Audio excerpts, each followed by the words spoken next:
पकड़ा रहे, 6 महीने से झुंझुना पकड़ा रहे। शांत रहिए, हम लोगों को सहयोग कीजिए। क्या कर रहे हैं आप लोग, क्या कर रहे हैं आप लोग?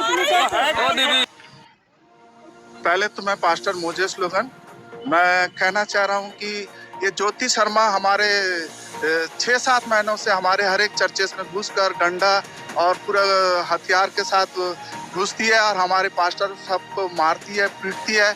और हमारे विश्वासी लोग जो है, महिलाओं के साथ भी बदतमीजी किया जाता है और बहुत हमारे को टॉर्चर किया गया है। हमारे पास्टर साहब के ऊपर झूठा झूठा ब्लेम और आरोप लगाकर उनको फंसाने की कोशिश करती है। और आज तक इंडिया में धर्म के नाम पे झूठा जो ब्लेम लगा है, आज तक हमारे किसी के ऊपर आरोप सिद्ध नहीं हो पाया है, जिससे हम लोग मसीह समाज लोग बहुत परेशान है, दुखी है। हमारे हर भिलाई में हम लोग डरे सहमे हुए हैं कि उस लेडी के कारण हम लोग बहुत परेशान है और प्रशासन से हमको कोई भी मदद नहीं मिलता है। उल्टा हमारे लोगों को फंसाया जाता है और अंदर किया जाता है और उनको मान सम्मान दिया जाता है। वो यहाँ तक कि थाने पुलिस में भी डंडा उंडा लेके हथियार सहित हमारे पास्टर साहब लोग को भी मारा पीटी कर रहे हैं थाने में। पुलिस प्रशासन से हमको कोई सपोर्ट और कोई सुरक्षा नहीं मिल रहा है। मेरे साथ कल ये हुआ था कि मैं मोहन नगर थाने के सामने से जा रहा था अपना गाड़ी लेके, तो उन्होंने कि आप चर्च में थे, आप चर्च के मेंबर हो करके मुझे वहाँ पर रोका उन्होंने। बजरंग दल के पूरे सेना ने, ये पहले एक आए फिर पूरे झुंड आके मेरे को मारपीट करने लगे, कोई डंडे कोई हाथ से मुक्के से, सारा धक्काबाजी, मेरा चाबी ले लिया, सारा चीज़ इतना मतलब हावी हो गए थे मेरे ऊपर। फिर एक भैया वो बोले पुलिस वाले आए तो उनको बोले, पुलिस वाले पे भी वो लोग मारपीट करने लगे, चढ़ने। मेरा नाम जिज्ञासा वर्मा है। जिज्ञासा जी, कल आपके साथ मारपीट की घटना हुई, क्या कुछ घटना था भैया? कल माहौल होने वाला था, हमारी दुआ प्रार्थना होने वाली थी। उसी तरह सूचना मिली कि बजरंग दल के लोगों ने अटैक किया है चर्च पे गए के। फिर हम धीरे धीरे करके हम वहाँ से निकलने लगे, क्योंकि उनकी हम स्थिति जानते हो किस तरीके से हम करते हैं हमारे साथ।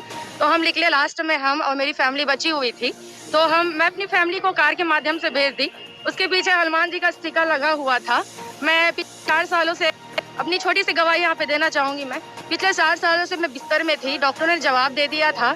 मेरी स्थिति ऐसी थी कि मैं मरने के योग्य हो गई थी, लेकिन जब मैंने परमेश्वर को जाना और मेरे लिए जब प्रार्थना दुआ हुआ, तो मैं प्रभु के लिए मेरी श्रद्धा बढ़ी। मैं हिंदू फैमिली से हूँ, मैं आज भी वर्मा लिखती हूँ। कोई धर्मांतरण नहीं, कोई बत्तीसमा नहीं, कोई को ये क्या बोलते हैं, जो बोलते हैं ना धर्म परिवर्तन। मेरा सिर्फ आत्मा बदला, मेरा जीवन बदला। मैंने कोई धर्म परिवर्तन नहीं किया, ना मेरे आत्मिक पिता ने ना उनके लोगों ने किसी को कभी फोर्स किया बत्तीसमा के लिए। मैं बहुत से चर्च में घूमी, बहुत से चर्चेस में गई, लेकिन आज तक किसी ने नहीं कहा कि तुम बत्तीसमा लो। हाँ, एक लगाया गया है कि ये लोग पैसा देके धर्मांतरण करवाते हैं। अगर तुम्हारी ये सोच है कि हिंदुओं को ईसाई बनाया जाता है, तो तुम भी पैसे देकर को हिंदू बनाओ ना फिर। हाँ, बनाओ फिर, तुम्हारे पास भी अथॉरिटी। अगर तुम्हारी सोच है, घटना हुई, मेरे कार के पीछे की स्टिकर वो देखें, कार को ठोकने की कोशिश की, कार को मारने की कोशिश किया, वो जब पढ़ के मैं अपनी फैमिली को जैसे तैसे भेजी। फिर मुझसे सवाल जवाब किया गया, जब तुम ये स्टिकर क्यों लगाई हनुमान जी का, तुम इसको निकाल के फेंक दो, ये कर दो, वो कर दो। बोले, मैंने कहा देखो भैया, ऐसा कुछ नहीं कि हम यहाँ आते तो मसीह बन गए हैं। मेरा जीवन बदला है। आज मेरे घर वाले लोग पूजा पाठ करते, मैं प्रभु को मानती हूँ, क्योंकि बचाने वाला मेरा जिंदा खुदा है। तो मैं उसको मानूंगी जिसने मेरा जीवन दिया, मेरे को जीवन दिया है ना। मैं अपने जिंदा परमेश्वर को मानूंगी। तो मैंने ये बात रखी। फिर जितने जवान थे मुझ पे लग गए, प्रभु को गंदी गंदी चीजें बोले, हाले का मजाक उड़ाया उन्होंने। उसके बाद वो ज्योति शर्मा बीच में से घुस के आई। फिर मेरे ऊपर चढ़ के बोलती है कि मेरे लोगों को तूने क्या बोला, मुझसे बात कर। तुम मेरे दिमाग में आया कि इनके बच्चे नहीं लपाए, तो अपनी अम्मा को बुला के ला लिए। फिर वो चढ़ने लग गई, मेरे ऊपर झगड़ा करने लग गई। फिर मुझे बोलती है चप्पल उठा के मारूंगी क्या खेप। फिर हमारा बहस हुआ। मैं बोली आंटी मैं क्या गलत बोली आपको, मैंने बस बताया कि ये बात है आंटी, मेरा जीवन बदला है। मैं बहुत तकलीफ में थी, दर्दों में थी, दर भटकी। मैं डॉक्टरों के दर पे गई, सारे लोगों ने हाथ खड़ा कर दिया कि कुछ नहीं हो सकता तुम्हारी जिंदगी का, लेकिन मेरे परमेश्वर ने, मेरे यीशु नासरी ने मुझे बचाया, मुझे नया जीवन दिया। इसलिए मैंने अपना जीवन परमेश्वर को समर्पित किया। मैं आज भी वर्मा हूँ, मैं आज भी हिंदू, मैं डंके की चोट में बोलती हूँ, आज मैं जिज्ञासा वर्मा ही लिखती हूँ। मेरे घर में पूजा पाठ होता है। बस मैंने अपना जीवन परमेश्वर को दिया है।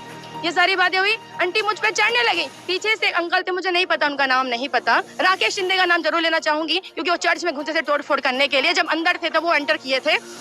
उसके बाद वो अंकल पीछे से बोलते हैं, परमेश्वर का मजाक उड़ा के बोलते हैं कि हमको भी ठीक करो, अपने यीशु को यहाँ पे बुलाओ। बोले तो मैंने कहा अंकल आप भी श्रद्धा के साथ परमेश्वर के भवन में आइए, प्रभु आपको भी ठीक करेंगे।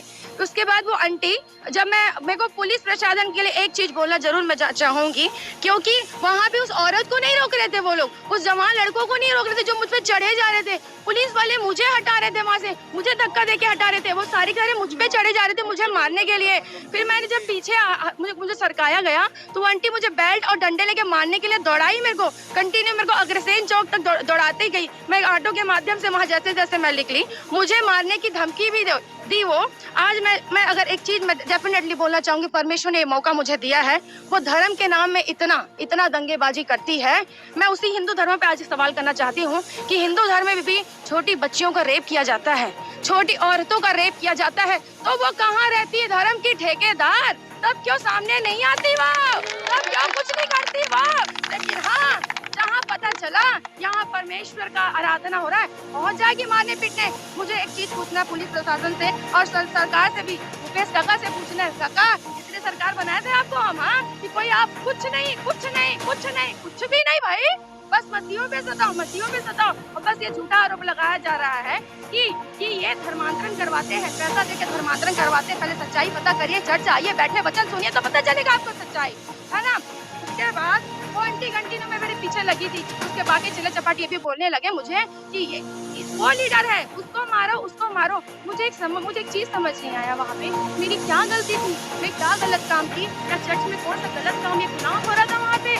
मैंने तो बस प्रभु को माना, अपना जीवन दिया, जिसने मुझे बचाया उसको मैंने माना। मैंने क्या गलत किया? क्यों सरकार कुछ नहीं करती है ऐसे लोगों के खिलाफ? विशेषकर ज्योति शर्मा के लिए बोलना चाहूंगी, उस औरत को पुलिस आंट की तरह क्यों छोड़ दिया गया है? मैं ज्योति वर्मा से सवाल करना चाहूंगी, उस औरत को पुलिस आंट की तरह क्यों छोड़ दिया गया है कि जहाँ भी जाती है सर घुसा के आ जाती है, डंडा उठा के मारेगी, बेल्ट उठा के मारेगी, गंदी गालियां देंगी और सर्वप्रथम पहले बोलते हैं ना। आज सुबह मसीह समाज के लोग सेक्टर 9 अस्पताल चौक पर जमा हुए, जहां मसीह समाज के साथ हो रहे अत्याचार के खिलाफ नारेबाजी की और पुलिस प्रशासन को चेतावनी देते हुए कहा कि एक धर्म विशेष गुंडागर्दी कर रहा है और पुलिस उनको संरक्षण दे रही है। उनका कहना था कि ज्योति शर्मा नामक युवती लगातार पिछले 6 महीने से उनके धार्मिक स्थल व धार्मिक आयोजनों में पहुंचकर तोड़फोड़, गाली गलौज और महिलाओं बच्चों के साथ मारपीट कर रही है। झूठा आरोप लगाकर पुलिस को गुमराह कर रही है और पुलिस थाने के अंदर थानेदार के सामने डंडा लेकर उनके समाज के लोगों से मारपीट थाने के अंदर ही कर रही है और पुलिस मूक दर्शक बनी चुपचाप तमाशा देख रही है और उन पर कार्रवाई करने के बजाय वो उनके समाज के सम्मानित लोगों को ही जेल में डाल रही है। उन्होंने कहा कि अगर उनके ऊपर लगाए गए आरोप सही हैं तो पुलिस जरूर कार्रवाई करे, लेकिन ज्योति शर्मा और हिंदू संगठन के लोगों को मारपीट, गाली गलौज करने का अधिकार किसने दिया है?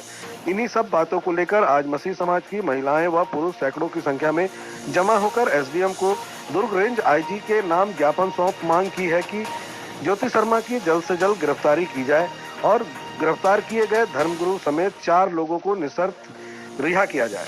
साथ ही समाज के लोगों ने चेतावनी देते हुए कहा कि अगर इसके बाद भी किसी प्रकार की हरकत हिंदू संगठन के द्वारा की जाती है और पुलिस प्रशासन उन पर कार्रवाई नहीं करेगी तो हम स्वयं उनको अपने तरीके से जवाब देने के लिए बाध्य होंगे। सर बताएंगे क्या